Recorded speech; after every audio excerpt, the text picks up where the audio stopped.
Assalamualaikum warahmatullahi wabarakatuh. Perkenalkan, nama saya Rizka Fajrina Putri. Saya di Komunikasi Penyiaran Islam. Saya di sini akan membahas sedikit materi tentang faktor internal dan eksternal yang mempengaruhi perilaku manusia. Jadi, apa sih itu perilaku manusia? Perilaku manusia adalah suatu aktivitas manusia itu sendiri. Dan dapat juga diartikan bahwa perilaku adalah suatu reaksi organisme terhadap lingkungannya. Jadi selain itu ada juga faktor yang memengaruhi perilaku manusia. Nah, yang pertama itu ada faktor biologis dan kedua itu ada faktor sosiopsikologis. Faktor biologis ini adalah faktor internal ya teman-teman. Seperti kalau kita misalnya lapar kita pengen makan, kalau kita haus kita pengen minum gitu. Terus juga ada faktor sosiopsikologis ini yang mengaruhi perilaku kita kalau kita berkomunikasi dengan orang lain atau berinteraksi dengan makhluk sosial yang lain. Kan udah dibahas tentang pengertian perilaku manusia, terus faktor yang mendorong perilaku manusia. Terus sekarang kita bakal ngebahas tentang faktor internal dan eksternal yang mempengaruhi perilaku manusia. Nah, yang pertama ini ada faktor internal. Faktor internal adalah faktor yang mempengaruhi perilaku manusia itu ada dalam diri kita sendiri. Yang pertama itu ada jenis ras atau keturunan.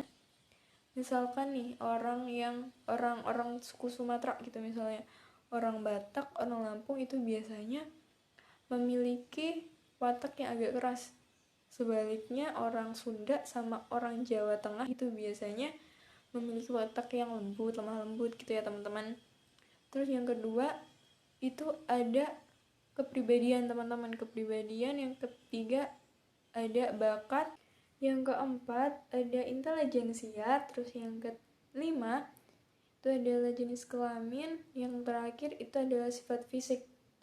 Nah, yang kedua ini adalah faktor eksternal yang mempengaruhi perilaku manusia. Faktor eksternal adalah faktor yang mempengaruhi perilaku manusia itu datangnya dari luar ya teman-teman. Seperti pertama itu pendidikan, yang kedua ada agama, yang ketiga ada lingkungan, yang keempat ada kebudayaan, dan yang kelima ada sosial ekonomi. Jadi faktor-faktor itulah yang membentuk kepribadian manusia. Jadi teman-teman tadi udah dijelasin ada faktor internal dan faktor eksternal yang mempengaruhi perilaku manusia. Yang selanjutnya ini adalah proses menjalin hubungan interpersonal. Jadi, interpersonal adalah komunikasi antara dua orang atau lebih yang biasanya itu tidak diatur secara formal.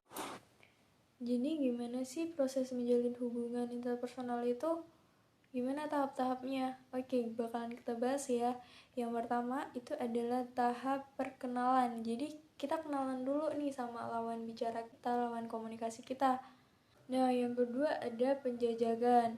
Penjajakan ini adalah kita mengenali lawan bicara kita mengenali diri orang lain yang jadi lawan komunikasi kita. Yang ketiga itu ada pendiatan atau intensifying. Itu adalah kita udah mulai akrab sama lawan bicara kita udah mulai intens sama lawan bicara kita. Terus yang keempat itu ada pengikatan. Itu udah istilahnya udah akrab banget nih sama lawan bicara kita udah anggap dia sahabat lah. Jadi yang terakhir ini ada kebersamaan. Ini merupakan puncak dari hubungan interpersonal.